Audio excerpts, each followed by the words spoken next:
탐정 갈릴레오, 히가시노 게이고. 3장 썩다.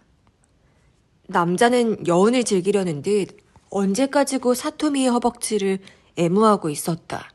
그녀는 그의 손을 슬쩍 뿌리치고 의자에 걸쳐둔 목욕타월을 몸에 두르고는 거울 앞에 앉았다.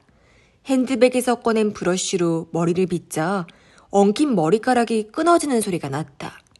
남자는 뚱뚱한 몸을 비틀어 테이블에서 담배 한 개비를 집더니 일회용 라이터로 불을 붙였다.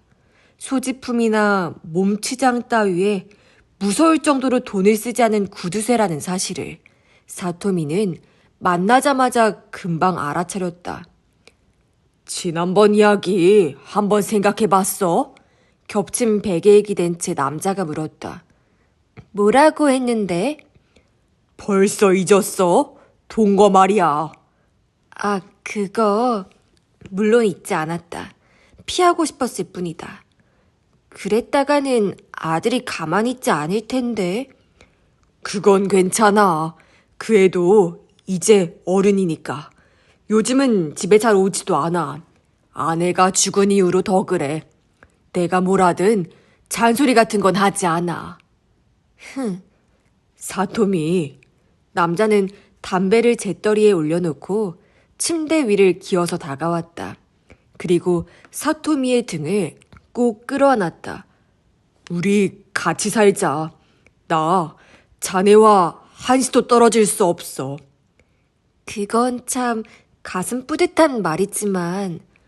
그럼 됐잖아. 뭐든 가지고 싶은 거 있으면 말만 해. 그리고 그거 있잖아, 대출한 거. 내가 다 갚아주지. 이렇게 좋은 이야기 들어봤어? 아, 응. 생각해 볼게. 생각할 게 어딨어? 혹시 너? 남자는 사토미의 어깨를 세차게 거머쥐었다. 다른 남자가 생긴 건 아니겠지? 그런 거 없어. 사토미는 거울에 비친 남자의 얼굴을 향해 웃어 보였다. 정말이지? 만일 남자가 생겨서 나랑 헤어지고 싶다면? 돈을 갚고 하란 말이잖아. 알고 있어. 당신에게는 은혜를 입었으니까 나 절대로 배신하지 않아. 제발 내 말 잘 들어. 나 화나면 무슨 짓을 할지 모르는 사내니까. 그렇게 말하고 그는 여자의 목을 조르는 신유를 했다. 나이토 사토미는 스기나미의 방을 하나 빌려 살고 있었다. 주택가 한 가운데 있는 2층 연립주택이었다. 2층 맨 끝, 방 하나에 부엌과 욕실 그리고 조그만 거실이 달려있다. 계단을 오르려는데 자전거 거치장의 그림자 속에서 사람이 나타났다. 사토미짱, 그 목소리에 몸을 움찔했다. 눈을 가늘게 뜨고 어둠 속에 서 있는 사람을 확인했다. 다가미 쇼이치였다. 깜짝 놀랐잖아. 왜 이런 데 있어?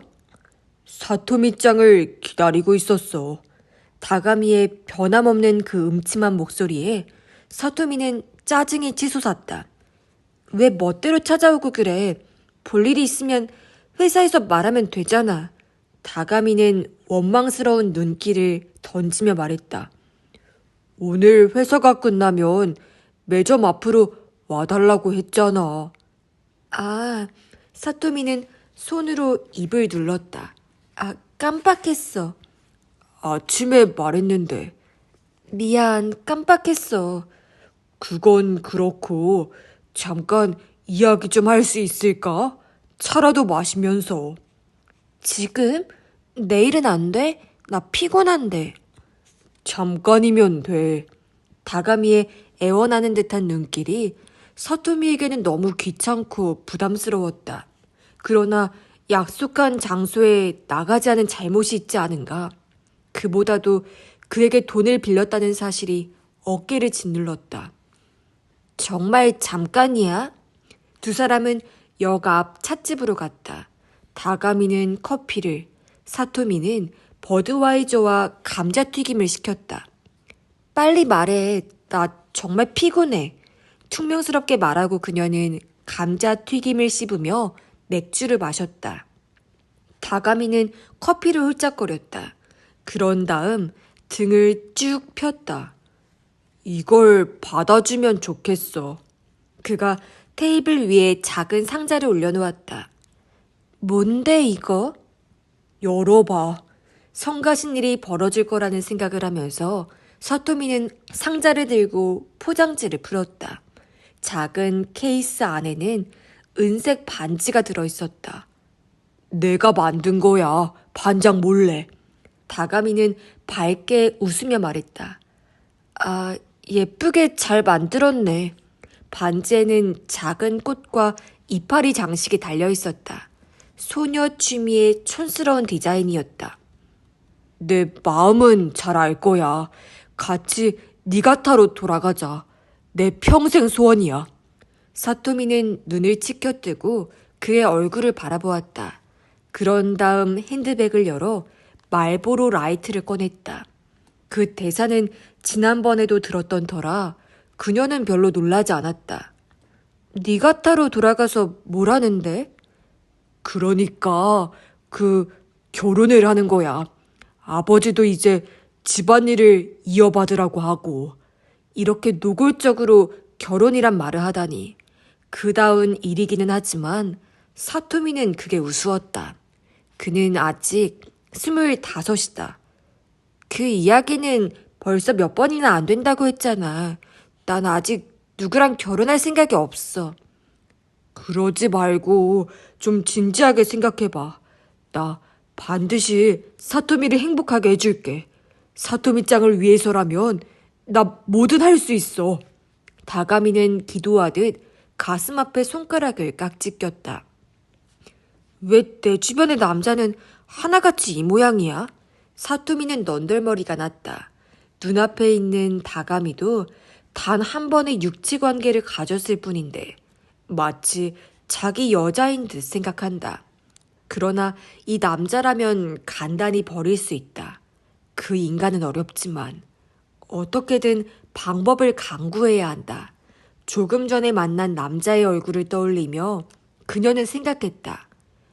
혹시 다른 이유라도 있어? 다가미가 물었다. 다른 이유라니? 결혼할 수 없는 이유. 그런 건 없다고 말하려다가 그녀는 입을 다물었다. 담뱃재를 재떨이에 떨었다. 하긴 없지는 않지 뭐. 심각한 표정을 짓고 있는 다가미를 바라보는 사이에 사토미는 그를 놀려주고 싶은 기분에 사로잡혔다. 그래서 이렇게 말했다. 그럼 사람 하나 죽여줄래? 뭐? 나를 괴롭히는 남자가 있어. 헤어지고 싶지만 그러려면 돈이 필요해. 내 능력으로는 도저히 해결할 수가 없는 금액이야. 그 남자와의 관계를 청산하지 않고서는 결혼은 불가능해. 그런. 아니나 다를까 다가미의 얼굴에서 피기가 사라졌다. 사토미는 풋 하고 웃었다. 농담이야. 당연히 농담이지. 그런 일로 사람을 죽인다니 말이나 되는 소리야? 다가미의 굳은 표정이 조금 풀어졌다. 정말 농담이지. 그럼 내가 그렇게 바보로 보여? 사토미는 담배를 재떨이에 비벼 껐다. 사토미가 방으로 돌아온 것은 새벽 1시가 지나서였다. 다가미와 헤어진 후 왠지 기분이 언짢아 혼자서 마시러 갔다. 그녀가 카운터에 앉아있자 남자들이 말을 걸어왔지만 이놈 저놈 할 것 없이 척 보아도 빈털털이었다. 그녀는 침대에 몸을 던졌다. 곁에 세워놓은 행어에는 유명 브랜드의 옷들이 가득 걸려있다. 현재의 상황을 만들어낸 원흉들이다. 그때 전화벨이 울렸다. 이런 시간에 누굴까? 하며 수화기를 들었다. 다가미의 목소리였다. 또 뭔데? 저. 다가미는 머뭇거렸다. 뭔데? 이제 자야 하니까 빨리 말해. 미안. 그거 아까 그 말 정말 농담이야? 무슨 말? 그 이후로 온갖 생각을 다 했는데 혹시 사토미가 정말로 곤경에 빠져서 그 남자를 죽이고 싶어 하는 게 아닌가 하는 느낌이 들어서. 만일 그렇다면 어쩌려고? 만일 그렇다면 좋은 방법이 있을 것 같아서. 좋은 방법? 응, 절대로 타살이라고 생각할 수가 없는 방법이야. 병사로 보여. 경찰도 절대 눈치채지 못하고. 우와, 그러니까 만일 사토미짱이 진짜로 그럴 맘이 있다면 협력해 줄 수 있는데. 잘 자, 웃기는 소리 좀 그만하고. 그녀는 전화를 끊었다. 다카사키 노리유키는 거의 5달 만에 고토구에 있는 집에 들렀다. 어머니가 돌아가신 이후로 처음이었다. 절에서 행사가 있다는 연락이 오면 대학이 바쁘다고 적당히 얼버무렸다. 아버지는 고등학교밖에 나오지 않아서 그런지 그걸 두고 따지거나 하진 않았다. 노리유키는 아버지 구니오를 증오했다. 아내나 자식들에게는 땡전 한 푼 주지 않으면서도 바람을 피우는 데는 돈을 아끼지 않았다. 그리고 거기에 대해 따지기라도 하면 늘 이렇게 말한다. 시끄러, 누가 번 돈인데. 구니오는 자수성가하여 작지만 그런대로 장사가 되는 슈퍼마켓을 경영하기에 이른 자신의 처지에 대해 무한한 자부심을 가진 사람이었다. 어머니가 일찍 세상을 떠난 것도 아버지의 그런 사고와 행동 때문이라고 노리유키는 생각했다. 아버지 구니오는 아내의 죽음마저도 불필요한 인건비 삭감의 기회 정도로 여기고 있음에 분명했다. 노리유키는 기치 조지에 있는 한 대학에 적을 두고 있다.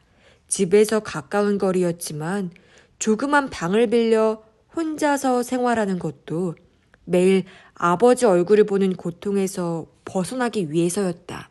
다만 구니오가 매달 보내주는 생활비로는 방세를 내고 나면 거의 남는 게 없었다. 덕분에 그는 오는 날까지 2년 가까운 대학 생활을 거의 아르바이트로 소일하고 있었다. 그런 구두쇠 아버지였기에 노리유키가 오늘 집에 돌아온 것도 돈 때문은 아니었다. 그의 목적은 물건이었다. 자신의 방에 있는 컴퓨터 소프트웨어였다. 문을 열고 들어서면서 손목시계를 보았다.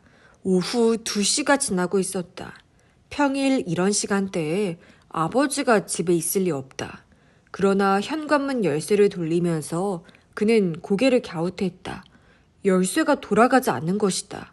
그래서 손잡이를 잡고 돌려보니 아무런 저항도 없이 스르르 문이 열리는 것이 아닌가.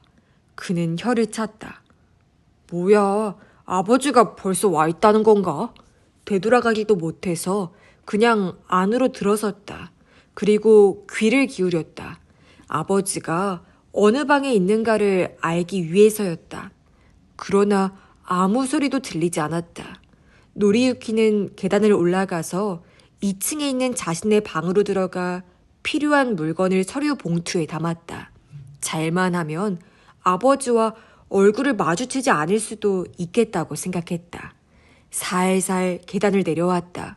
여전히 인기척이 없다. 복도를 지날 때 반쯤 열려있는 세면실 문 안쪽을 힐끗 엿보았다. 탈의실을 겸하는 공간이다. 세탁기 위에 놓인 바구니에 구니오의 것으로 보이는 옷이 들어있었다. 노리유키는 입을 비죽거렸다. 대낮부터 목욕을 즐기는 팔자라니. 말을 걸 기분도 아니었다. 그대로 돌아가려고 발소리를 죽여 현관으로 향했다. 그때 전화벨이 울렸다. 노리유키는 서둘러 신발을 신으려 했다. 무선 전화기가 세면실 벽에 설치되어 있어서 입욕 중이라도 전화를 받을 수 있다. 그런데 그 전화기가 그대로 걸려있다. 전화벨이 끊임없이 울리는데도. 노리유키는 욕실 쪽을 돌아보았다. 벨소리를 못 들을 리 없다. 그렇다면 욕실에도 이 집에 어디에도 구니오가 없다는 말인가? 노리유키는 신발을 벗고 복도를 거슬러 갔다. 전화기에서 메시지 소리가 들려온다. 이어서 젊은 남자의 목소리. 땡땡 부동산의 모리모토입니다. 지난번에 말씀드린 거 생각해 보셨는지요? 다시 연락드리겠습니다. 그리고 삐 전자음. 노리유키는 세면실을 엿보았다. 불이 켜져 있다. 바구니 안의 옷은 분명히 구니오의 것이었다.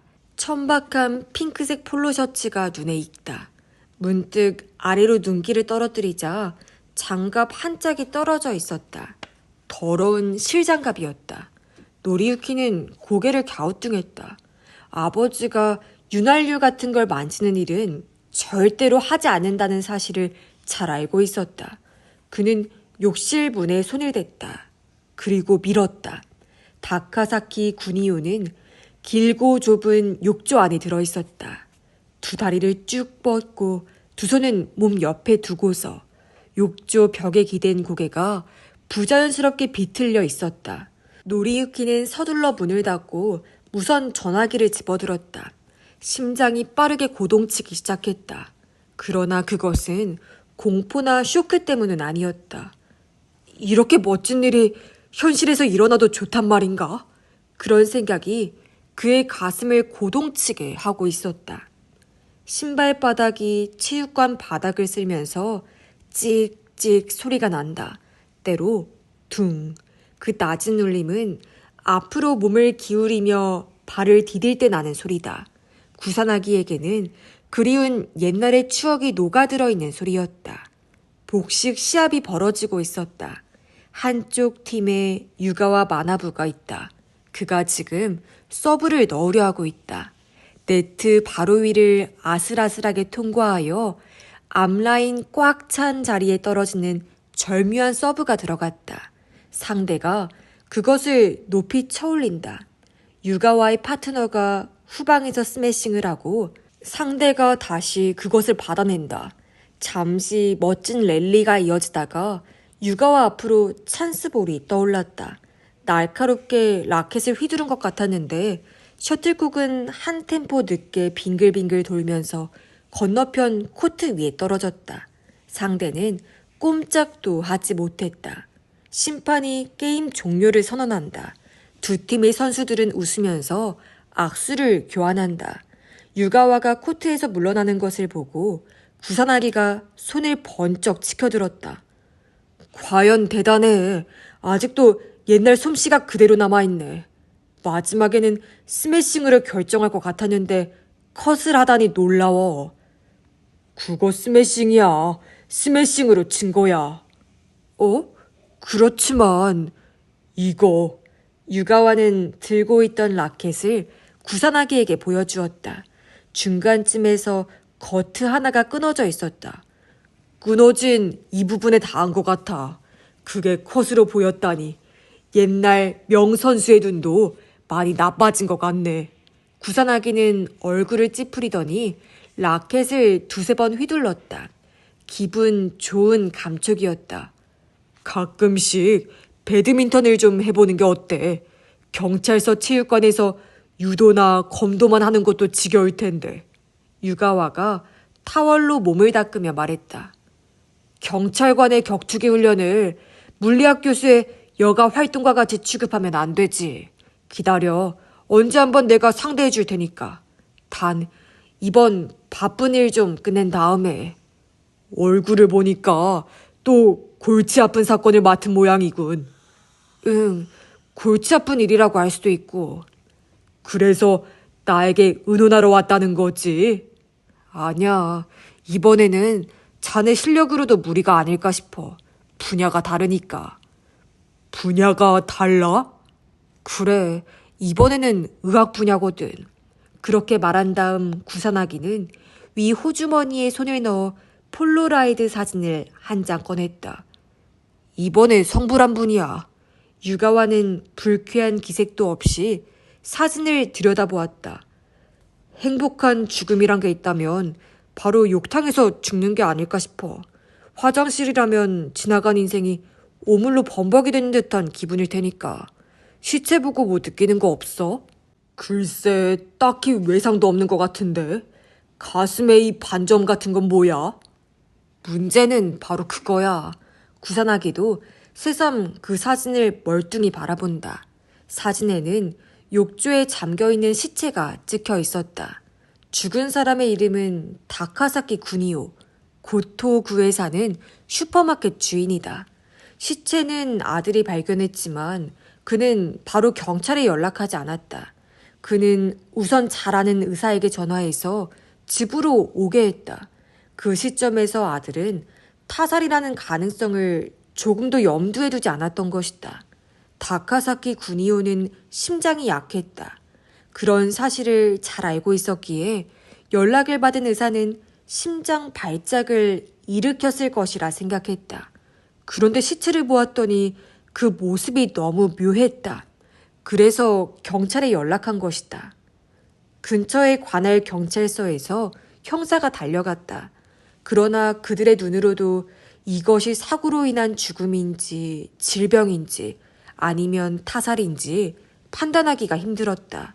그래서 그들의 책임자가 본청에 연락을 한 것이다. 본청에서 형사가 파견되었다. 그때 몇 명의 수사관이 동행했다. 그 가운데 하나가 구산악이었다. 그래서 형사님들의 견해는? 이런 시체는 처음이라고 해. 가장 간단한 해석은 입욕 중에 심장 발작을 일으켜서 그냥 꼴까닥 했다는 거. 몸부림친 흔적도 없으니까 누구든 그렇게 생각하는 게 당연하지. 그런데 평범하지 않은 뭔가가 있다는 거로군. 문제는 바로 이 가슴의 반점 같은 거야. 구산하기는 사진의 한 부분을 손가락으로 가리켰다. 다카사키 구니오의 오른쪽 가슴에 직경 10cm 정도의 반점 같은 것이 있었다. 회색이니 화상이나 뇌출혈의 흔적은 아니다.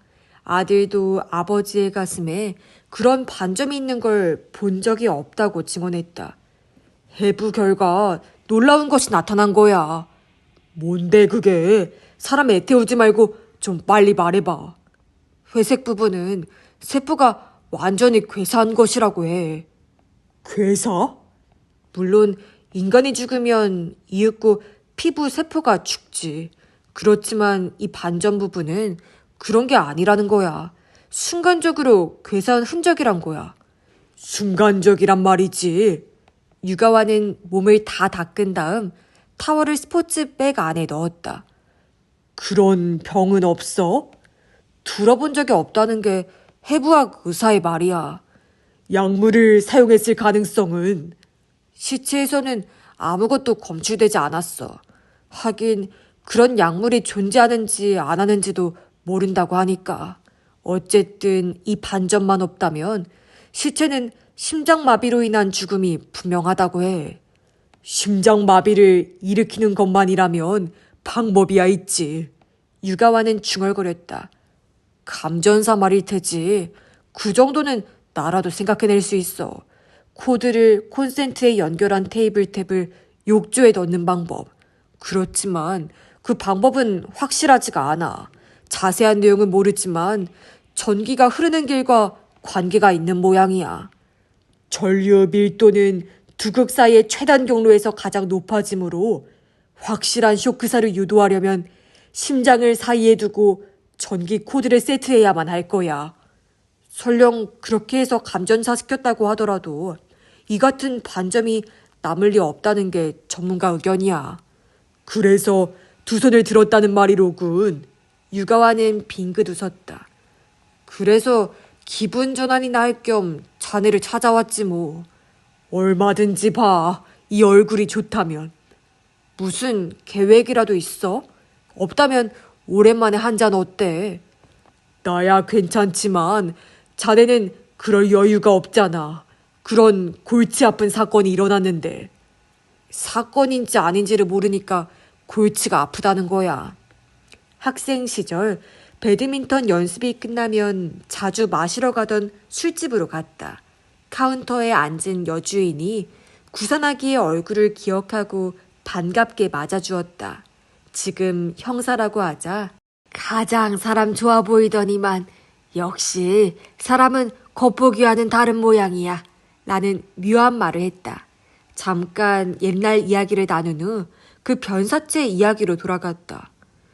그 슈퍼마켓 사장이 남의 원한을 살 만한 삶을 살았던 건 아닐까? 유가와가 회 한 점을 입에 넣으면서 물었다. 아들 말에 따르면 원한을 샀을 가능성이 아주 높다는 거야.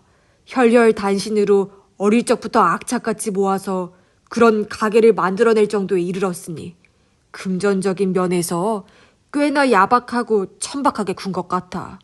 그러나 구체적으로 따지고 들어가니 아무것도 몰라. 그렇게 대답하고 구산하기는 시샤모를 머리부터 씹었다. 수수께끼의 사인 외에 이상한 점은? 이상하다고 할 만한 건 전혀 없어. 사망 추정 시각은 발견되기 전날 밤 10시에서 새벽 1시 사이니까 욕탕에 들어간 것 자체에도 무리가 없어. 실내가 어지럽게 흩어져 있는 것도 아니니까 누구랑 다퉜다고 볼 수도 없고. 단 한 가지 마음에 걸리는 건 현관 자물쇠가 열려 있었다는 거. 죽은 다카사키 구니오라는 사내는 5달 전에 아내가 세상을 떠난 이후로는 실질적으로 혼자 살았어. 그렇다면 보통 목욕을 하기 전에 문 단속부터 하는 게 상식 아닐까? 아들 이야기로는 그런 점에서는 철저한 사람이라고 해. 그날만 우연히 잊어버렸을지도 모르잖아. 뭐 그럴 수도 있겠지.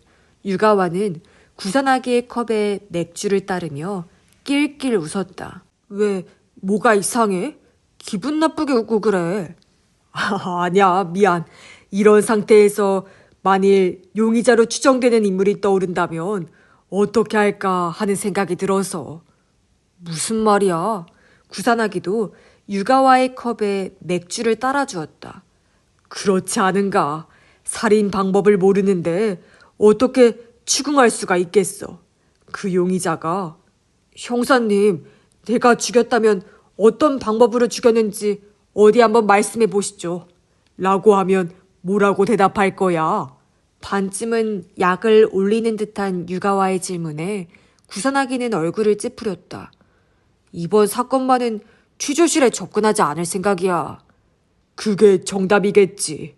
둘이서 맥주를 4병 비우고 자리에서 일어났다. 가게를 나선 후 구산아기는 시계를 보았다.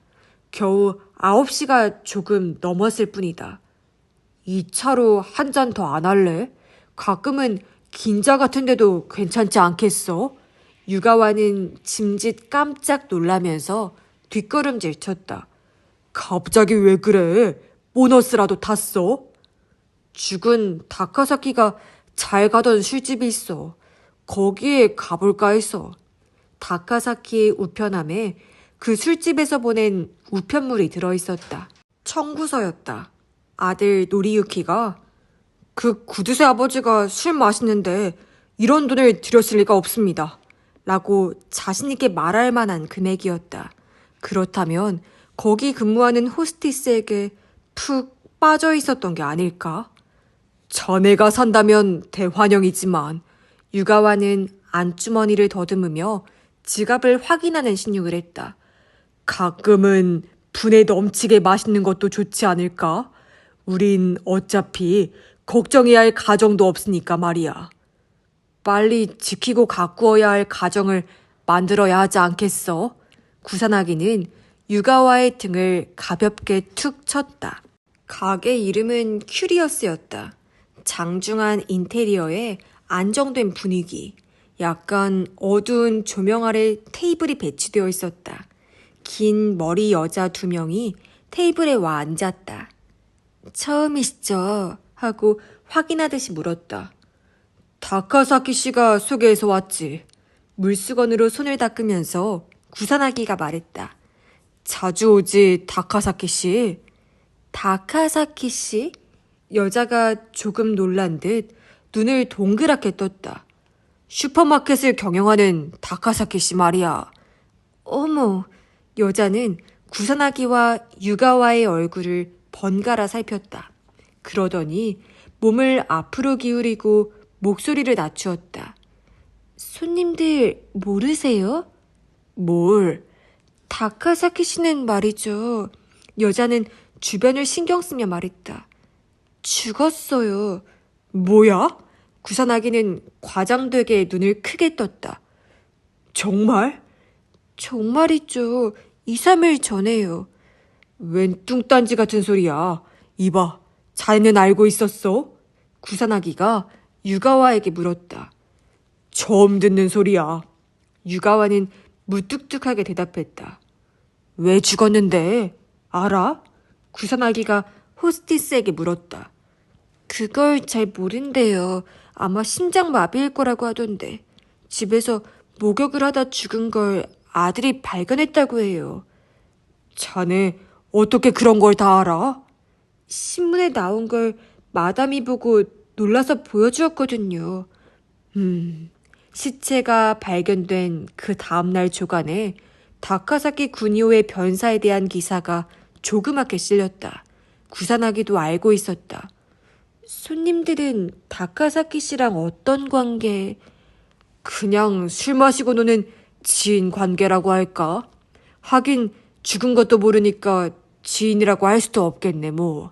그런 말을 하고서 구산아기는 위스키를 마셨다. 무슨 일 하세요? 내 직업? 그냥 회사원이지 뭐. 그렇지만 이 친구는 달라. 데이도 대학 물리학연구실의 조교수. 그것도 미래의 노벨상 후보.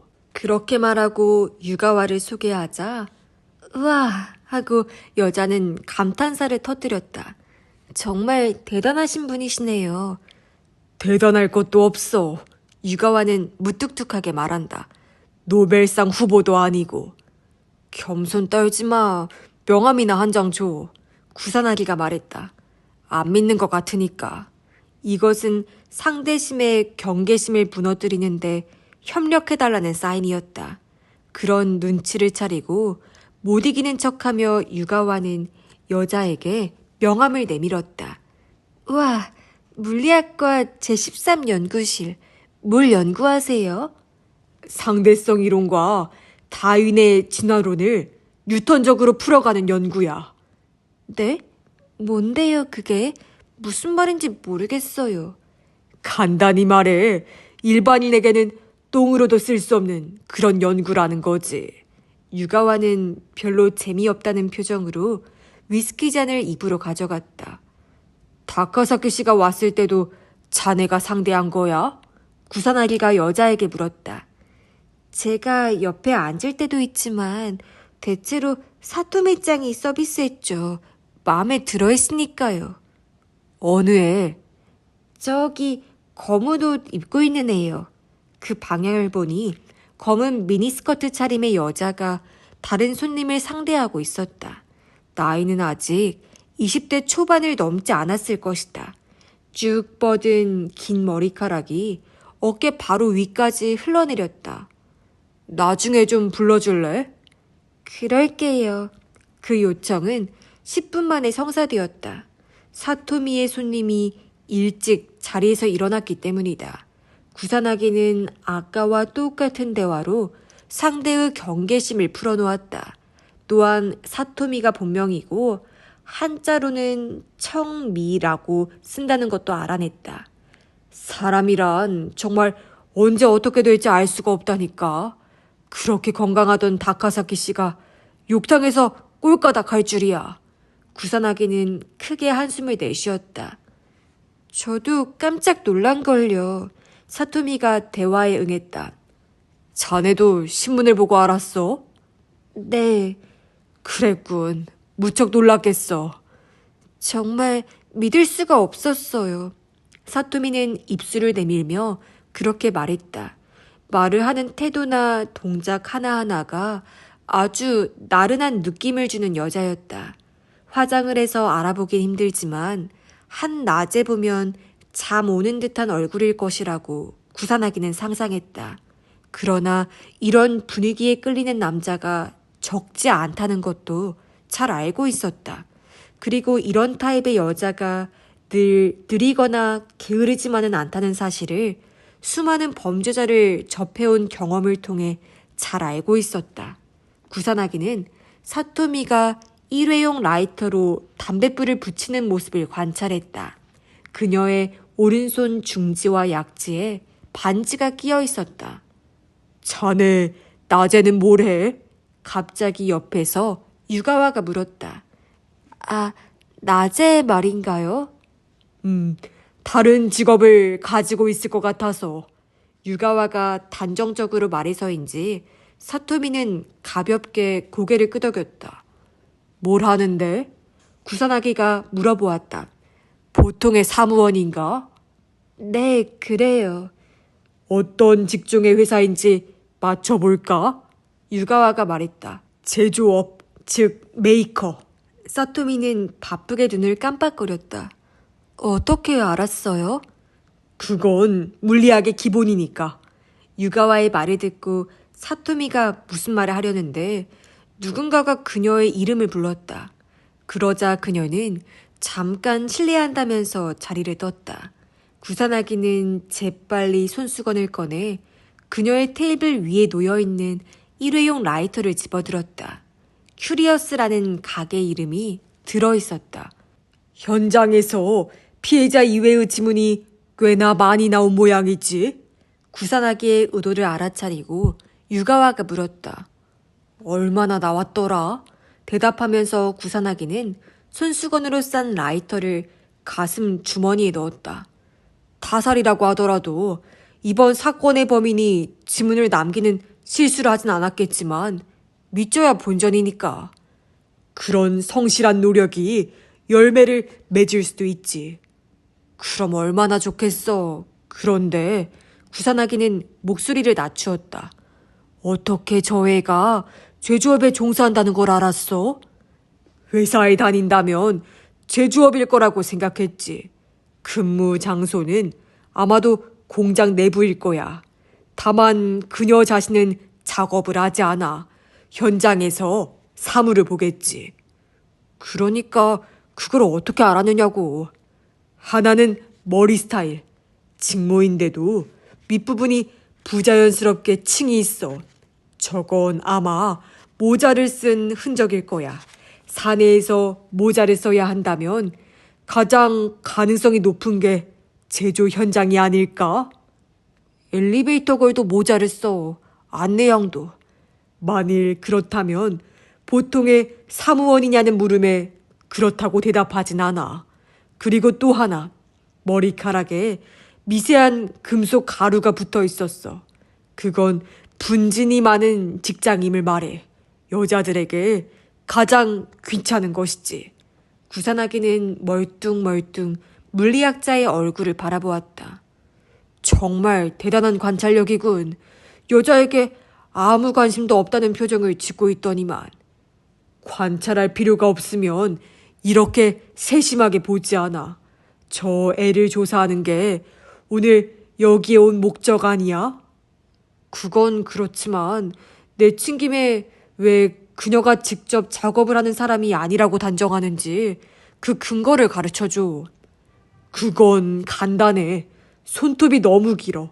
가짜 손톱은 아닌 것 같고 저래서는 현장에서 일을 못하지. 과연 제조 현장이라는 말을 듣고 구사나기는 뭔가를 떠올렸다.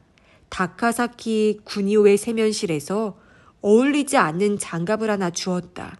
공장이라면 당연히 장갑을 많이 사용할 것이다. 사토미가 돌아와서는 실례했습니다 하고 자리에 앉았다. 자네 어떤 직장이야? 구사나기가 다시 물었다. 나 말인가요? 그러니까 보통의 직장이죠 뭐. 격리 같은 걸 봐요. 구사나기는 유가와 쪽을 바라보았다. 유가와는 그녀가 눈치채지 못하게 살짝 고개를 저어 보였다. 거짓말을 한다는 뜻인 것 같았다. 그로부터 위스키 2-3잔을 더 마시고 자리에서 일어섰다. 술값은 늘 가는 술집에 5배 정도나 되었다. 건물 바깥까지 사토미가 배웅해 주었다. 마침 다가오는 택시를 유가와가 잡았다. 호스티스도 참 힘들겠어. 차에 타면서 유가와가 말했다. 그만큼 급료가 좋잖아. 개 중에는 묘한 손님도 있을 거야. 유가와는 뒤를 돌아보았다. 그리고 저런 남자도 있어. 뭐? 구사나기가 뒤를 돌아보았다. 젊은 남자가 사토미에게 무슨 말을 하고 있었다. 사토미는 어쩐지 곤혹스러워하는 태도였다. 저 젊은이 건물 바깥에 숨어 있었어. 아마도 그녀가 나오기만을 기다리고 있었을 거야. 손님으로 보이진 않는데. 그렇다고 연인으로 보이지도 않고. 택시가 모퉁이를 돌자 두 사람의 모습도 시야에서 사라졌다. 다카사키를 안다는 손님 둘을 보낸 직후 다가미 쇼이치가 갑자기 나타나는 바람에 사토미는 깜짝 놀라고 말았다. 가능하다면 모른 척하고 그냥 엘리베이터를 타고 싶었지만 다가미가 바로 정면에서 나타났으니 피할 길도 없었다. 사토미, 그가 기어들어가는 목소리로 불렀다. 왜 여기까지 왔어? 전화를 해도 안 받으니까 회사에서도 만날 기회가 없고. 내가 여기 있다는 걸 어떻게 알았어? 그건 얼마 전에 한번 미행한 거지. 다가미는 고개를 끄덕였다. 어이가 없다는 듯 사토미는 고개를 돌렸다. 저기 이거 전해주고 싶어서. 그는 작은 봉지를 내밀었다. 뭔데 이게? 열어보면 알아. 그래, 그럼 나중에 볼게. 용건은 그것뿐이지. 사토미는 주위를 살피면서 걸어가기 시작했다. 이런 장면을 손님이 보기라도 하면 무슨 말을 들을지 모른다. 아, 잠깐만 기다려. 다가미가 그녀를 불러세웠다. 또 뭔데? 노골적으로 귀찮다는 표정을 지으며 돌아보는데도 그는 바싹 앞으로 다가와 속삭였다. 그거 잘 된 것 같아. 그거? 사토미가 미간을 찌푸렸다. 뭐 말이야? 그거 말이야. 신문 읽었지?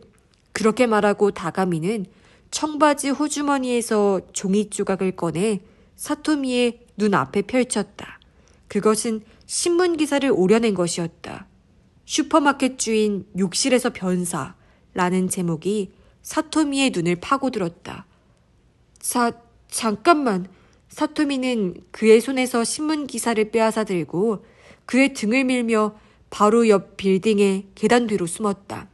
농담하지 마. 나 이런 거하고 아무 관계도 없어. 그녀는 기사를 마구 찢어버렸다. 그렇지만 그걸 빌려달라고 했잖아. 그래서 내가 일부러 네 방까지 가져다 줬고. 다가미가 말을 끝내기도 전에 사토미는 고개를 마구 저었다. 지난번에는 내가 좀 제정신이 아니었어. 그런 참에 네가 이상한 말을 해서 그만 관심을 보이고 만 거야. 그렇지만 금방 제정신을 차리고 그런 바보 같은 짓은 절대로 안 된다고 생각을 바꿨어. 정말? 다가미는 누나를 대굴대굴 굴렸다. 난 아까 그 기사를 읽고 사토미가 한 줄 알았는데. 아니야. 내가 죽이고 싶은 상대는 그 사람이 아니야. 그리고 그건 어제 택배로 너한테 도로 보냈어. 그건 알아. 오늘 받았으니까. 그렇지만 사토미, 그걸 상자에서 꺼낸 건 사실이잖아. 포장 방법도 조금 달랐고. 안에 든 장갑 한 짝도 없어졌던데. 장갑? 사토미는 가슴이 덜컹했다. 공장에서 사용하는 거 말이야. 사토미는 긴장했을 때의 버릇대로 아랫 입술을 깨물었다. 그러나 다가미 앞이라 침착해 보이려 했었다. 궁금해서 잠깐 꺼내보았을 뿐이야. 아마도 그때 장갑 한 짝이 떨어졌을 거야. 그러니까 내 방에 있겠지. 뭐 원한다면 돌려줄게. 아니야. 그건 아무래도 좋아. 장갑이야 얼마든지 있으니까. 그랬구나. 나는 네가 그걸 사용한 줄로만 알았지. 현장의 욕실이라는 거, 가슴 피부가 썩었다는 거. 다 내가 예상한 대로라서. 아니라고 했잖아. 몇 번 말이야 알아들어. 사토미는 빠른 어투로 쏘아붙였다. 그러자 다가미는 금방 주눅이 든 표정을 지었다. 아니라면 됐어. 그때 옆에 엘리베이터 문이 열리면서 다른 가게의 호스티스와 손님이 내렸다. 그럼 나 바쁘니까 이제 여기는 찾아오지 마. 그렇게 말하고 사토미는 재빨리 엘리베이터에 타고 닫힌 버튼을 눌렀다. 이윽고 엘리베이터 문이 애타게 흔들리는 다가미의 눈을 가려주었다. 사토미는 손바닥으로 가슴을 눌렀다. 심장의 고동이 가라앉을 줄 몰랐다. 다가미 쇼이치가 그 작은 신문기사와 사토미를 연결시켜 생각했다는 것 자체가 그녀에게는 충격이었다. 아니, 애당초 그것이 신문기사로 나온 것 자체가 계산 밖이었다. 이걸 사용하는 살인은 세계에서 처음일 거야. 그러니까 절대로 타살로 보일 리가 없어. 그걸 빌려줄 때 다가미는 그렇게 단언했다. 아마도 심장마비로 판정날 것이라고 말했다. 그래서 그녀는 실행하기로 결단을 내린 것이다. 단순한 심장마비라면 신문에 나오지도 않을 테고, 그러면 다가미는 그걸 가지고 사토미가 살인을 실행했는지 안 했는지도 모를 것이다.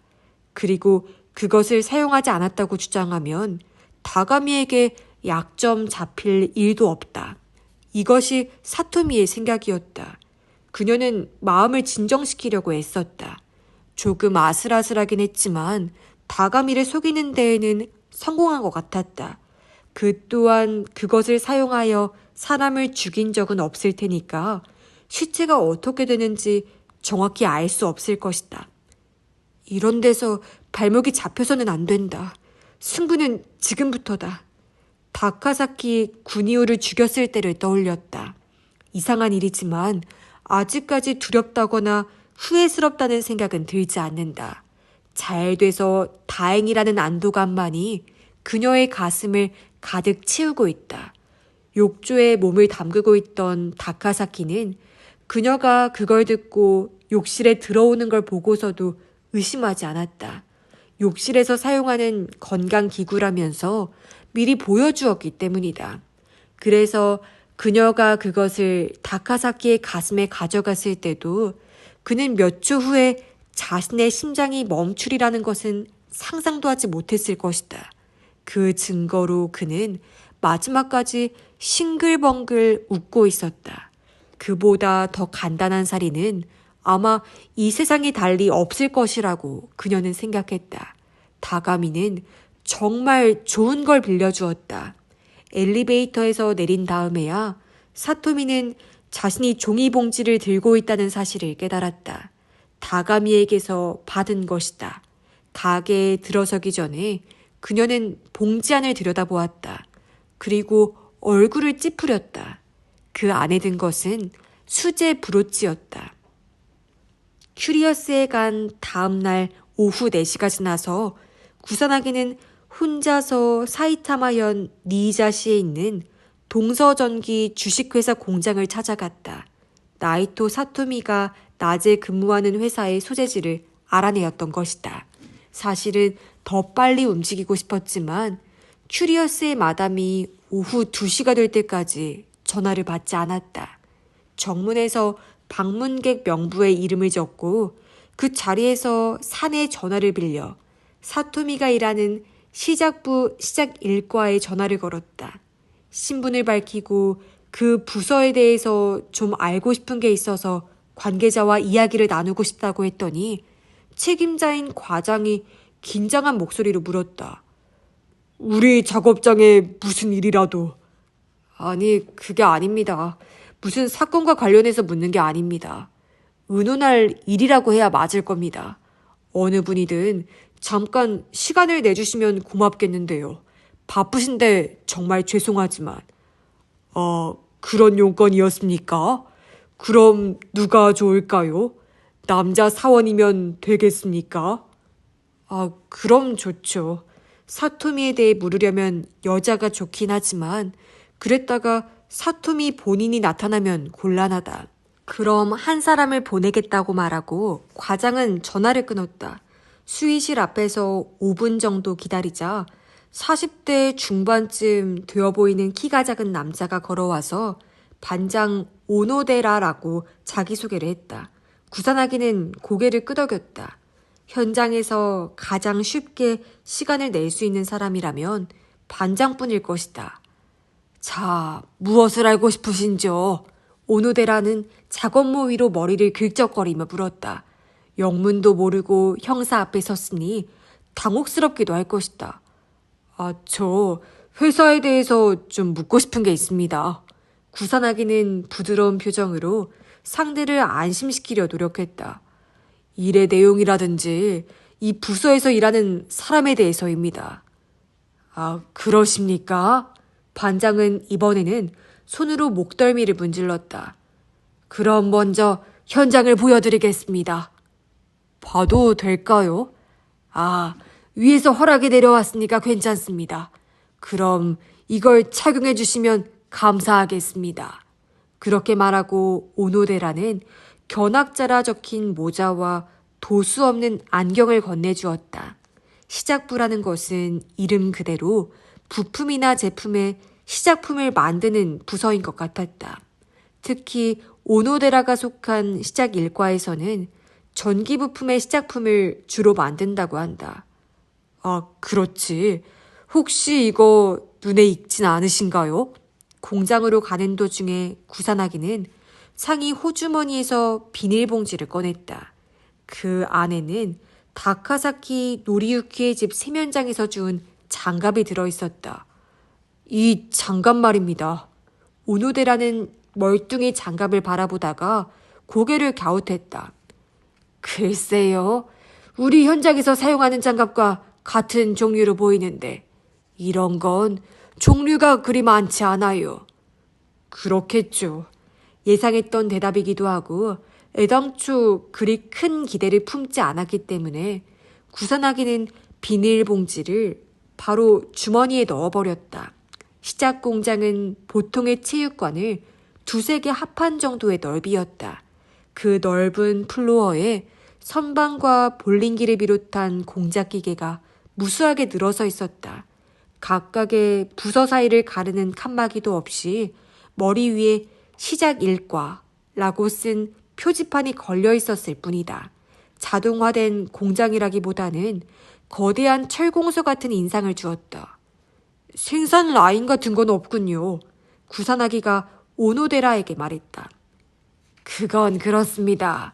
생산 라인이란 것은 설계가 나오고 대량 생산이 결정되면 만들어지니까요. 여기서는 설계자도 아직 자신을 갖지 못하는 그런 제품을 만드는 겁니다. 물건 하나를 손으로 제작하는 거죠. 무척 힘드시겠습니다. 그렇습니다. 어려운 요구가 많아요. 그래서 최신 설비를 갖추고 있습니다. 절판의 틀을 가공할 때는 그 물건 하나 때문에 일부러 틀을 만들 수가 없어서 레이저 절단기를 사용합니다. 오노데라는 콧방울을 조금 부풀리며 말했다. 자신의 일에 대해 자부심을 가지고 있는 것 같았다. 공작 기계를 취급하는 작업자는 모두 남자였지만 권선반이라 표시된 부서에서 조그만 코일을 만드는 사람들은 모두 젊은 여자였다. 그리고 남자건 여자건 모두 모자와 안경을 착용하고 있었다. 구산하기는 나이토 사토미의 직장을 꿰뚫어 본 유가와의 해안에 새삼 혀를 내두르지 않을 수 없었다. 시작 일과에는 사무실이 없습니까?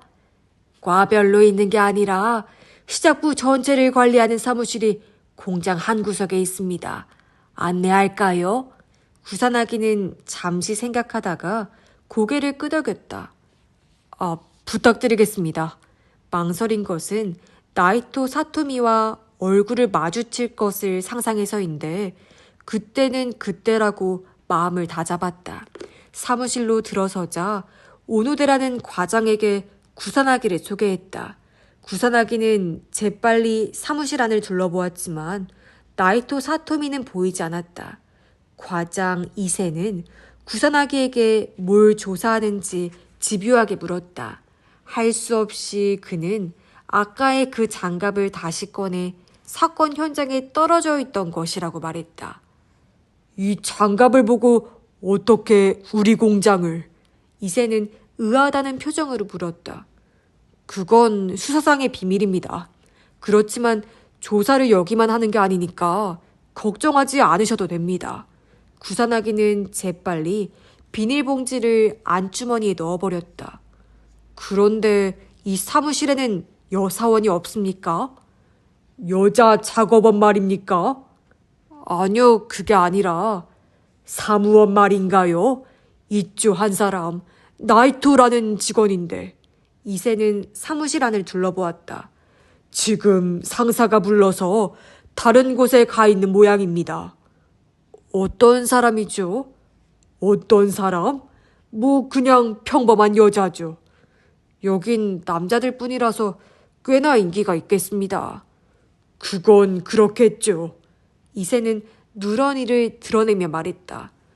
같은 직장에 사귀는 사람이 있다든지. 글쎄요. 그런 소문은 듣지 못했는데. 그런데 나이토에게 무슨 용건이라도. 아니요. 그냥 호기심입니다. 이 중년 남자가 나이토 사토미의 본성에 대해 뭔가를 알리라고는 생각하지 않았다. 그보다 구사나기는 아까부터 자신에게 눈길을 주는 여사원에게 신경을 쓰고 있었다. 조금 떨어진 자리에서 뭔가를 적고 있는 쇼테어의 아가씨였다. 구사나기는 적당히 인사를 하고 자리에서 일어섰다. 오노데라가 문까지 배웅하겠다는 것을 정중하게 거절했다. 쇼테어 여자의 뒤를 지날 때 구사나기는 그녀 바로 앞에 놓인 전화기를 눈여겨보았다.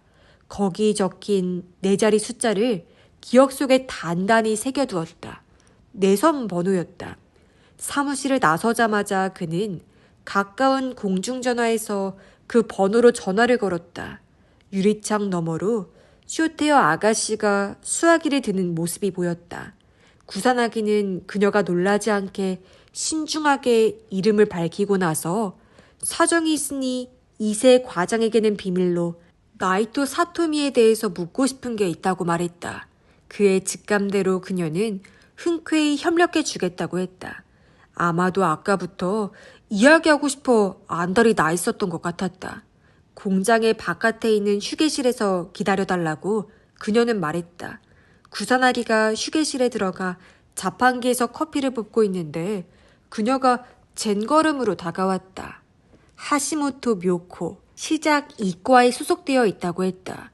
구사나기는 휴게실 안의 긴 의자 하나에 그녀와 둘이서 나란히 앉았다. 사실은 어떤 사람이 변사체로 발견되었거든. 관계자들을 찾아다니면서 정보를 모으고 있는 중인데 그 가운데 한 사람이 나이토 사토미야. 어느 정도는 사실 그대로 알려주는 것이 도움이 될 것 같아 구사나기는 약간의 정보를 던져주었다. 그 사람 남자겠죠?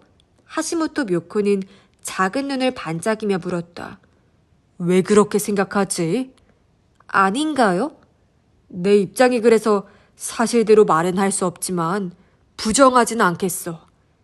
역시 하시모토는 갈증이 나는 듯한 표정으로 고개를 끄덕였다.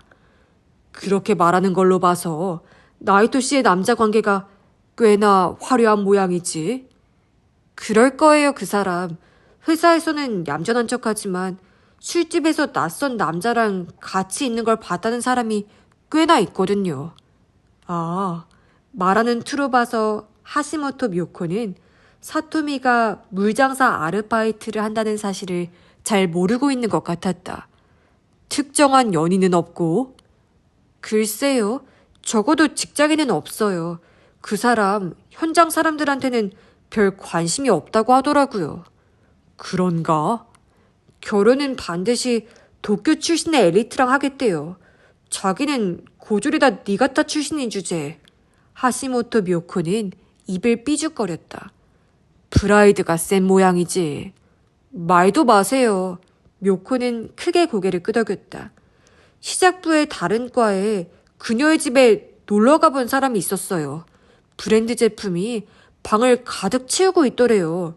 그렇지만 여기서 목소리를 낮추었다. 카드가 연체돼서 아주 어려워한다고 해요. 정말이야? 그런 말을 직접 본인에게 들은 애가 있거든요. 그래서 어떻게 됐는데? 해결된 것 같아요. 다들 어떻게 해결했는지 궁금해요. 빚이 몇백만 원 된다고 하던데. 거금이로군. 그렇죠. 묘코는 눈을 크게 떴다.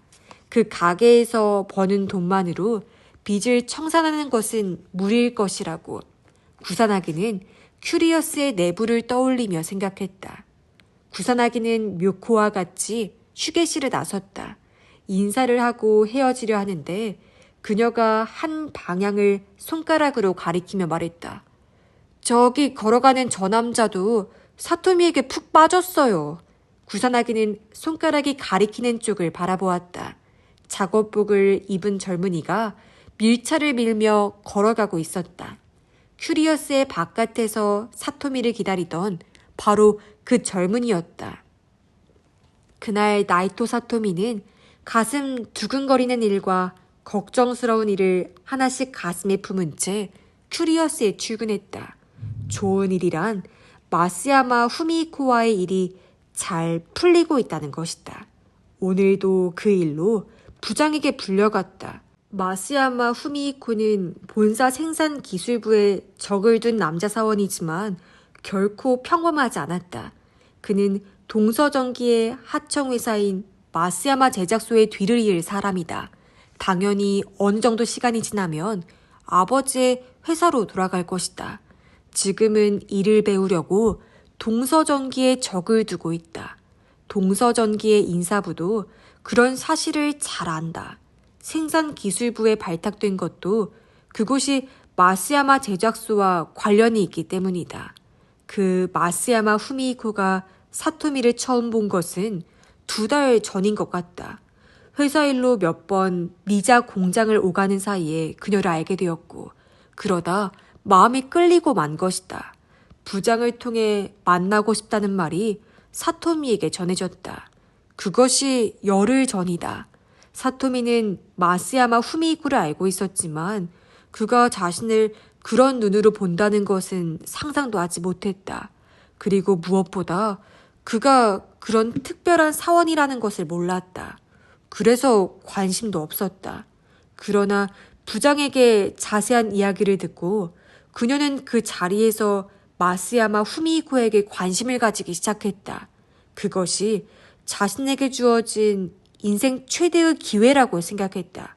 부장은 그녀에게 2가지를 물었다. 사귀는 상대는 없는지, 마스야마 군과 교제할 마음은 있는지, 특정한 상대는 없다고 그녀는 당당하게 말했다. 그리고 요청에 대해서는 천천히 신중하게 생각해 보겠다고 대답했다. 그리고 오늘 부장에게 불려가 대답을 해달라는 말을 들었다. 사토미는 조금 겸연쩍은 듯한 표정을 지어 보이고 만나도 좋겠다고 대답했다. 부장은 활짝 핀 얼굴로 마치 결혼이라도 성사된 듯 축복의 말을 늘어놓았다. 행복한 기분에 젖어 부장실을 나선 사토미였지만 직장으로 돌아오자마자 불쾌한 말을 듣고 말았다. 그 불길한 바람을 몰고 온 사람은 이웃과에 근무하는 하시모토 묘코였다. 겉으로는 친절하지만 음험한 성격을 감추고 있는 1년 선배인 그 사람이 사토미는 정말 싫었다. 오늘도 사토미가 자리에 앉자마자 잠옷 친절한 척하며 말을 걸어오는 것이었다. 아까 자기 과에 이상한 손님이 한 사람 왔더라. 어떤 사람이요? 그게 말이야. 묘코는 목소리를 낮추었다. 경찰이야. 가슴이 덜컹했지만 사토미는 태연을 가장했다. 무슨 일로요? 살인사건인 모양이야. 네? 몸에서 열이 후끈 오르는 것 같았다. 그런데 무슨 이유인지 나를 살짝 불러내잖아. 뭘 물었는지 알아? 묘코가 입술 사이로 빨간 혀를 살짝 내미는 것을 보고 사토미는 뱀을 연상했다. 몰라요. 뭐라고 하던가요? 그게 말이야. 묘코는 더 목소리를 낮추었다. 너에 대해 묻는 거야. 애인은 있는지, 생활을 화려하게 하진 않는지. 사토미는 할 말을 잃고 말았다. 어떻게 형사가 냄새를 맡게 되었는지 도무지 짐작이 가지 않았다. 그렇지만 안심해. 잘 말해뒀으니까. 정말 좋은 사람이라고. 형사도 내 말을 믿어주는 것 같았어. 아, 고마워요. 사토미가 그렇게 말하자 묘코는 거만한 표정을 지으며 자기 자리로 돌아갔다. 그 뒷모습을 보고 사토미는 구역질이 나올 것 같은 느끼한 기분에 사로잡혔다. 묘코가 정말로 자신에 대해 좋은 말을 했을 리 없다는 것을 사토미는 알고 있었다. 언젠가는 그 형사가 자신을 직접 찾아오리란 것을 각오해야 한다고 생각했다. 그렇지만 괜찮아. 증거가 없으니까. 다카사키 구니오를 죽일 때 그가 늘 가지고 다니던 가방 안에서 사토미가 돈을 빌리고 써준 채용증을 전부 빼왔다. 지문을 남기지 않았고 자신과 다카사키가 특별한 관계를 가졌다는 사실을 아는 사람도 없다. 마음을 다잡고 그녀는 평소 하던 대로 취객을 상대했다. 이제 슬슬 이 가게도 그만두어야 한다. 동서전기는 아르바이트 금지다. 그렇지 않더라도 이런 행동을 회사 사람에게 들켰다가는 마스야마 후미히코와의 관계에도 나쁜 영향을 끼칠 것이다. 적당한 기회에 마담에게 말하리라. 그런 생각을 하고 있을 때였다. 누가 어깨를 툭 쳤다. 선배 호스티스인 아삼이었다. 카운터 손님이 너한테 할 말이 있대. 귀에다 대고 그렇게 속삭이고 카운터 자리 쪽을 가리켰다. 누굴까? 하고 사토미는 카운터 쪽으로 고개를 돌렸다. 그와 동시에 얼굴을 찌푸리고 말았다. 다가미 쇼이치가 어울리지도 않은 양복을 입고 그녀 쪽을 바라보고 있었다. 링 형태의 자석 위에 알루미늄 포일로 감싼 자갈 같은 것이 떠 있다.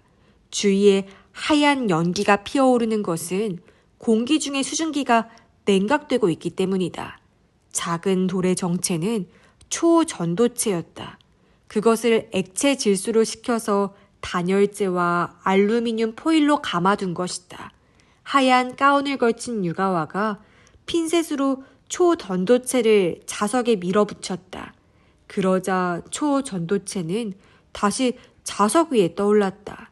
다만 아까보다 자석과의 거리가 가까워졌다. 그 상태에서 유가와는 자석을 손가락으로 집어올려 곧장 뒤집었다. 그러나 초전도체는 거리를 유지한 채 자석 아래에 그대로 떠 있었다. 유가와가 자석을 어떤 각도로 움직이든 간에 보이지 않는 고리로 고정되어 있는 듯 초전도체는 자석과의 위치 관계를 바꾸지 않았다. 이런 것을 마이스너 효과라고 하지. 간단히 말해 어떤 물질을 자력으로 공간에 고정시켜 두는 거야. 자기 부상 열차 같은데 응용되고 있어. 그렇게 말하면서 유가와는 자석과 초전도체를 책상 위에 놓았다. 참 희한한 걸 다 생각해내는군. 과학자들이란. 구사나기는 감탄하면서 말했다. 생각해낸다기보다는 발견하는 게 더 많을 거야. 그런 의미에서 과학자는 늘 개척자라고 할 수 있지. 연구실에 틀어박혀 생각만 하는 게 과학자라고 보는 건 착각이야. 그런 말을 하는 걸 보니 무슨 발견을 한 모양이네. 구사나기는 의자에 걸쳐있는 유가와의 상의를 그쪽으로 집어 던졌다. 거기에 무엇이 있다면? 유가와는 그렇게 말했다. 이날 구사나기는 다카사키 구니오가 죽어있던 욕실을 유가와에게 보여주기 위해 데이도 대학을 찾아온 것이다. 다카사키의 사인은 아직도 수수께끼로 남아있는데 경찰은 마지막 희망을 구사나기와 그의 친구인 물리학 교수에게 걸고 있다. 스카이라인의 조수석에 유가와를 태우고 구사나기는 고토구로 향했다. 그러나 도중에 문득 생각이 바뀌었다. 잠깐 다른 곳에 좀 들러도 될까? 맥도날드 드라이브인에라도 가려고? 그보단 더 섹시한 곳이야. 구사나기가 들르려 하는 곳은 처음 큐리어스에 갔을 때 그의 옆에 앉았던 가와이 아삼이라는 호스티스의 방이었다. 나이토 사토미에 대해 물어볼 생각으로 큐리어스의 마담에게 주소를 물어두었던 것이다. 나는 여기서 기다릴게. 가와이 아사미의 아파트 앞에 도착하자 유가와가 앉은 채 말했다. 어이, 그러지 말고 같이 가. 그 호스티스, 나보다는 자네를 더 좋아하는 것 같아. 자네가 형사라니까 경계하는 게 당연하지. 그러니까 같이 가달라는 거야. 가와이 아사미는 아직 방에 있었다. 그녀는 티셔츠에 청바지 차림으로 문을 열었다. 화장을 하지 않은 얼굴이 더 젊어 보였다. 그녀는 구산하기를 기억하고 있었다. 사실은 형사라고 말하자 조금 놀라는 표정을 지었다.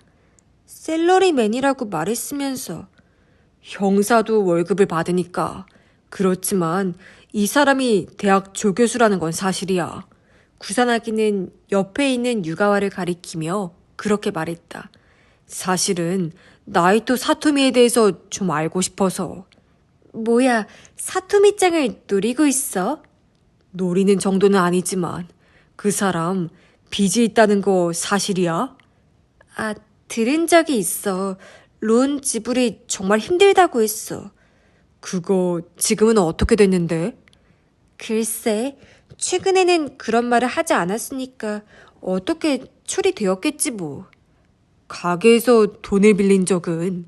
그러자 아사미는 어깨를 들썩이며 웃었다. 우리 마담은 아르바이트 여자에게 선물해줄 만큼 마음씨 좋은 사람이 아니야. 그때였다. 방의 구석에서 회색 고양이가 움직였다. 러시안 블루? 유가와가 고양이를 내려다보며 말했다. 잘 아시네요, 교수님. 아사미는 고양이를 끌어안았다. 고양이의 목살일에 브로치 같은 것이 매달려 있었다. 그것을 보고 구산하기가 고양이 주제에 멋진 걸 매달고 있네 라고 말했다. 아, 이거 사토미짱이 준 거예요. 그녀가? 회사에 자기를 졸졸 따라다니는 남자가 있대요. 그 남자가 만든 모양인데 너무 촌스러워서 내게 준다고 했어요. 그렇지만 나도 이런 건 하고 싶지 않으니까 네온의 목에 달아줬죠 뭐. 고양이 이름이 네온인 모양이다. 아, 솜씨 좋은 남자잖아. 브로치는 금속으로 보이는 둥그런 판에 여자의 옆 얼굴을 새긴 것이었다. 잠깐 실례. 유가와가 브로치를 만졌다. 이거 실리콘 웨이퍼야. 실리콘? 반도체의 재료지. 이렇게 딱딱한데 어떻게 조각을 했을까? 어떤 도구를 사용했을 테지. 공장이니까 온갖 기계가 다 있을 거고. 그거야 그렇겠지만 거기까지 말하는데 유가와의 눈에서 빛이 번뜩였다. 아니, 구산아기의 눈에 빛나는 것처럼 보였다. 그랬어. 물리학자는 말했다. 알았어. 그 기묘한 시체의 수수께끼가 풀렸어. 정말이야? 아마도 그 공장에 가면 확증을 얻을 수 있겠는걸? 지금 가보지 뭐. 아, 그렇지만 오늘은 토요일이니까 쉬겠네. 현장은 휴일에도 출근을 할지 몰라. 일단 가보자. 유가와는 아사미 쪽을 바라보았다. 이 브로치 좀 빌려줄래요? 아, 그러세요. 아사미가 고양이 목에서 브로치를 떼어냈다. 저 무슨 일인데 그러세요? 새로운 발견을 한 가지 했다는 거죠 뭐. 유가와는 그렇게 대답했다. 다가미 쇼이치의 집은 시키시에 있었다. 창을 열자 바로 뒤편이 숲이고 커다란 상수리나무 가지가 손에 닿을 정도의 거리에 있었다. 나이토 사토미는 다가미가 내어준 낡은 방석 위에 앉아 실내를 둘러보았다. 2평과 3평짜리 방 말고도 마루가 깔린 작은 부엌이 있었다. 벽에는 얼마 전까지 인기를 누리던 여자 아이돌 탤런트의 포스터가 붙어있고 책장에는 텔레비전 애니메이션 프로그램을 녹화한 듯한 비디오 테이프가 가득했다. 입에 맞을지 모르겠어. 그러면서 다가미가 홍차와 케이크를 담아 가져왔다. 맛있겠다. 많이 사뒀으니까 마음껏 먹어. 고마워. 와, 정말 기뻐. 사토미가 내 방에 다 와주고 꼭 결혼한 기분이야. 다가미의 말에 한순간 닭살이 돋았지만 사토미는 푸근한 미소를 지우지 않았다. 천천히 이야기를 나누고 싶은데 내일 집에 찾아가도 돼? 어제 큐리어스에 온 다가미에게 사토미는 그렇게 말했다. 물론 이유는 있다. 요전에 다가미한테 골치 아픈 말을 들었기 때문이다. 사토미, 나 들었어. 다카사키 구니오가 이 가게의 단골이었다는 거.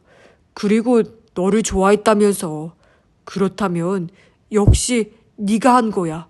그렇지? 거기까지 알아버린 사람을 속인다는 것은 불가능하다. 그리고 괜히 무시하다가 경찰에 알리기라도 하면 정말 곤란하다.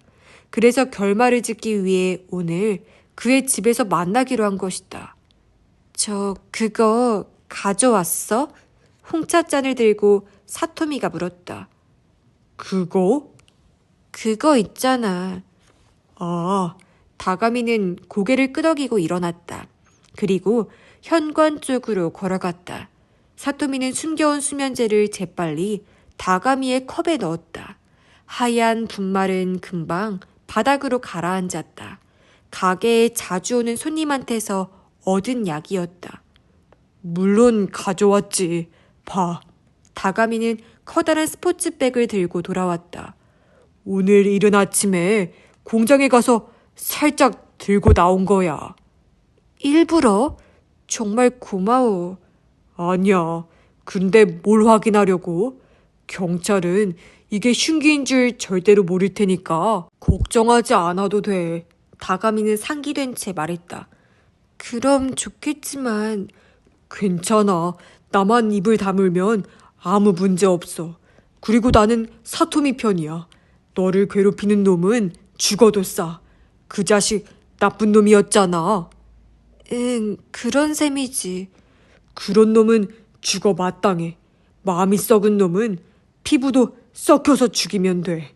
그렇게 말하고 다가미는 홍차를 입안에 부어 넣었다. 초음파라고? 핸들을 잡은 채 구산아기는 조수석을 바라보았다.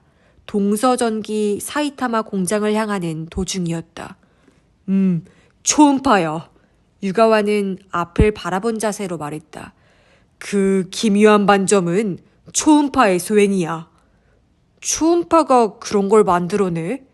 사용하기에 따라서는 초음파 요법이라는 말이 있을 정도니까 잘만 사용하면 사람 몸에 좋은 영향을 끼칠 수도 있어.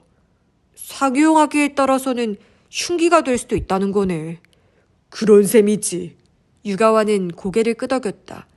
초음파가 수중에서 전달될 때 마이너스 압력이 일어나서 수중에 공동이나 기포가 생겨. 압력이 마이너스에서 플러스로 바뀌는 순간 이런 공동이 소멸하는데 그때 강렬한 파괴작용이 일어나지.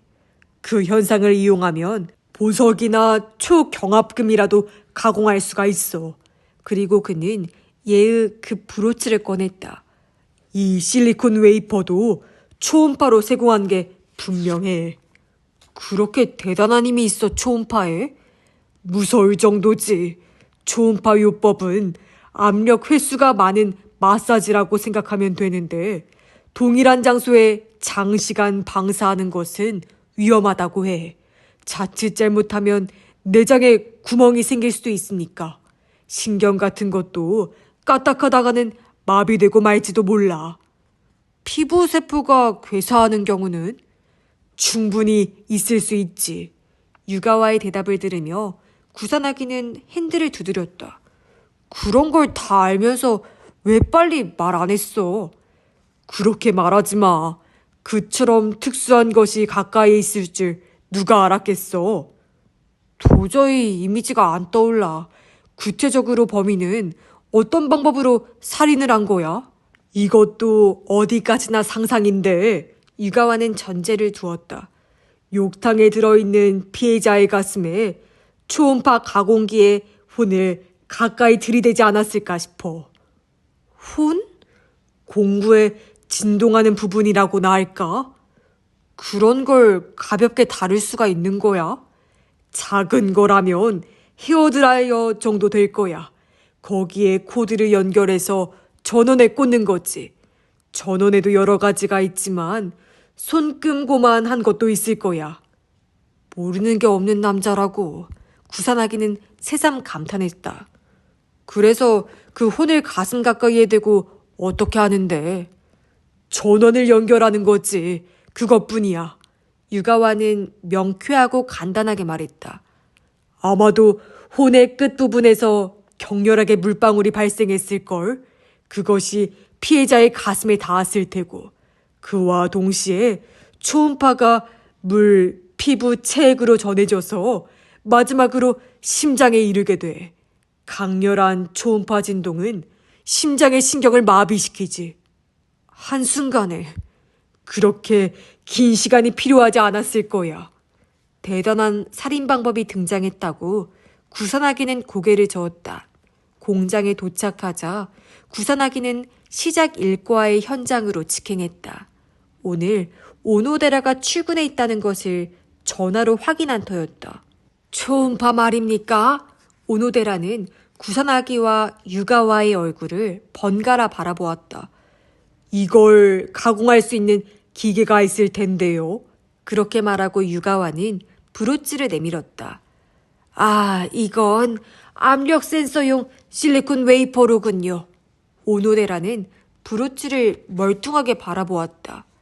여기에 1mm 정도의 구멍을 잔뜩 뚫습니다. 아, 그렇지.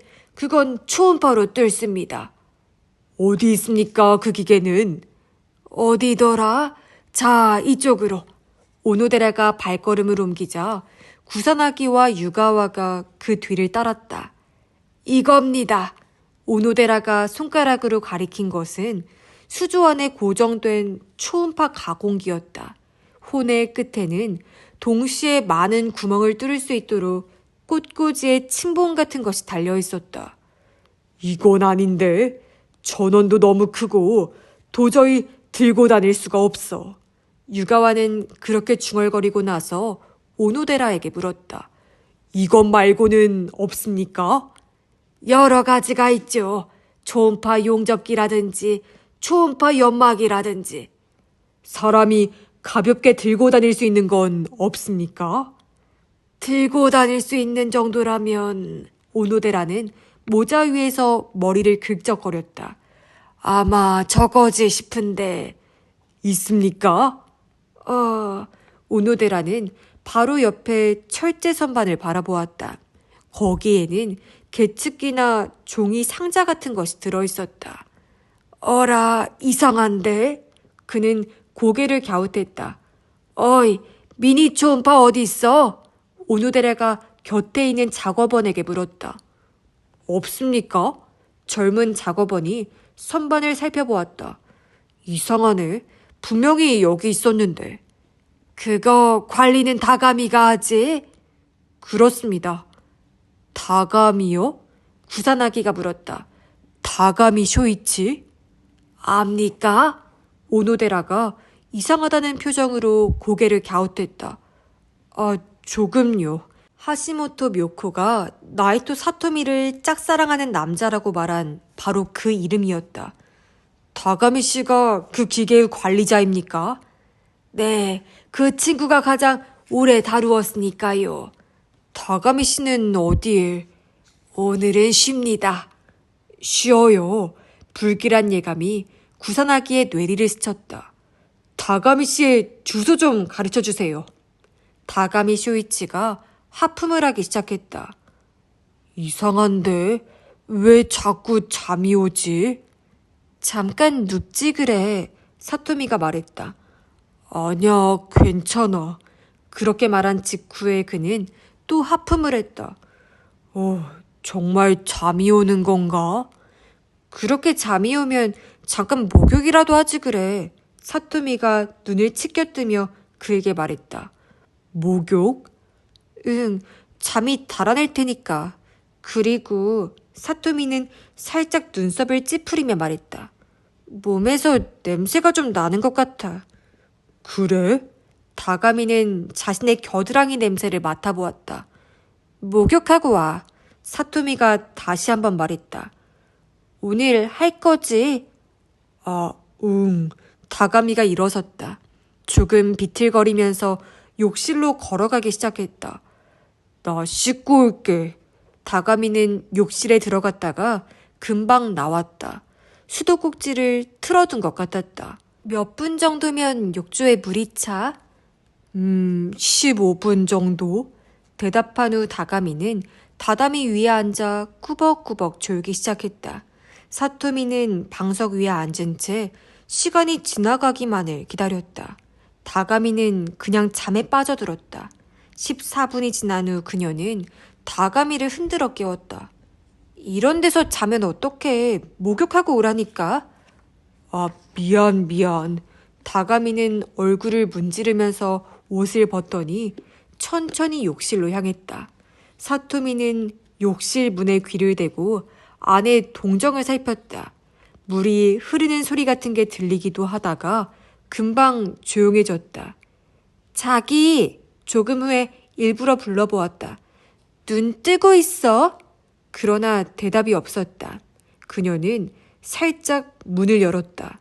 다가미는 욕조 테두리에 머리를 기대고 눈을 감은 채였다. 완전히 잠든 듯이 보였다.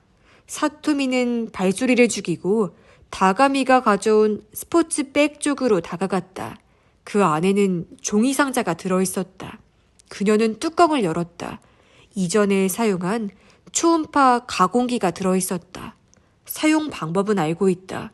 초음파 가공기의 코드를 전원 박스에 연결하고 전원 박스의 코드를 가정용 콘센트에 꽂으면 된다. 그 다음은 가공기에 붙은 스위치를 누르면 그만이다. 사토미가 상자에서 장치를 꺼냈을 때 갑자기 뒤에서 누가 끌어안았다. 역시 나를 죽일 생각이었어.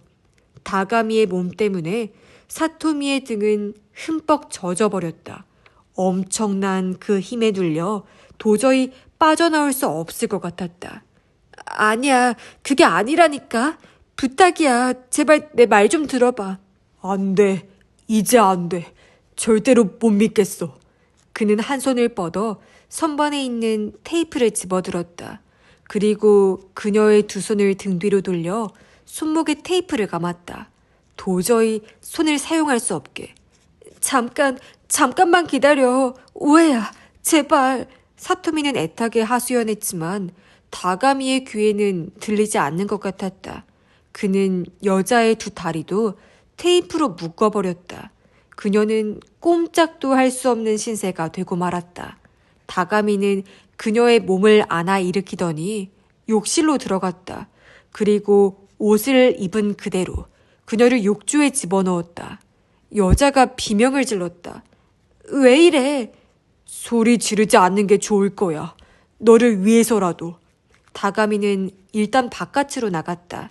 그리고 돌아온 그의 손에 들린 물건을 보고 사토미는 눈을 치켜떴다. 초음파 가공기였다. 한번 기회를 주지. 그가 말했다. 나랑 결혼하고 앞으론 절대로 나를 배신하지 않겠다고 약속하면 용서해주지.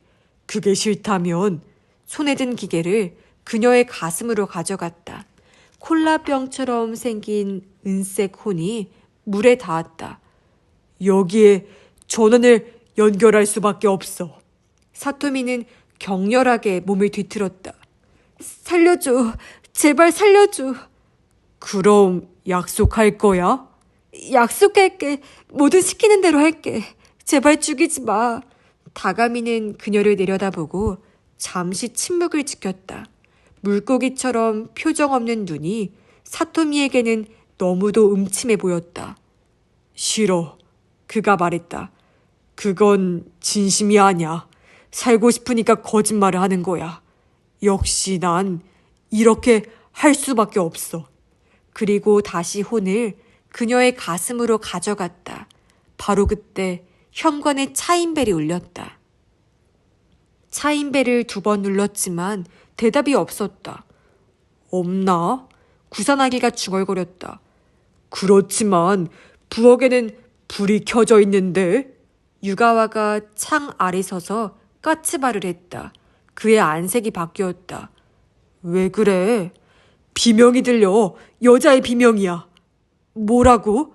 구산아기가 문을 열려고 했다. 그러나 자물쇠가 걸려 있었다. 그리고 문은 몸을 부딪혀 열 수도 없는 철제였다. 합리적인 방법으로 하지 뭐. 유가와는 부엌 창을 활짝 열더니 그 아래 쭈그리고 앉았다. 자신을 밟고 올라서라는 말이다. 미안. 구산아기는 그의 어깨에 발을 올리더니 상반신을 창 안으로 밀어넣었다. 실내에는 사람이 없었다. 그러나 곧 욕실에서 사람 소리가 들린다는 것을 알았다. 구산아기는 욕실 문을 열었다. 전라의 남자가 옷을 입은 젊은 여자를 덮치려 하고 있었다. 여자의 옷은 흠뻑 젖어 있었다. 욕조에서 빠져나오려는 것을 남자가 짓누르고 있었다. 구산아기는 남자의 어깨를 잡고 바깥으로 끌어냈다. 남자가 엉덩방아를 찧었다. 여자는 욕조에 하반신을 담근 채 얼굴을 마구 찡그리고 있었다. 둘 다 온몸으로 헐떡헐떡 숨을 몰아쉬고 있었다. 도대체 뭐라는 거야? 구산아기는 두 사람을 보았다. 이어서 유가와가 창을 넘어 들어왔다. 그는 천천히 욕실로 다가가더니 손수건을 든 손으로 바닥에 떨어져 있는 초음파 가공기를 집어들었다. 재미있는 이야기를 들을 수 있을 것 같은데? 하고 그가 말했다. 구산아기는 벌거벗은 남자를 바라보았다. 남자는 여자를 바라보고 있었다. 정말 썩은 건 남자가 말했다. 너의 마음이야. 구산아기는 여자를 보았다. 여자는 천천히 물속에 잠기더니 눈을 감았다.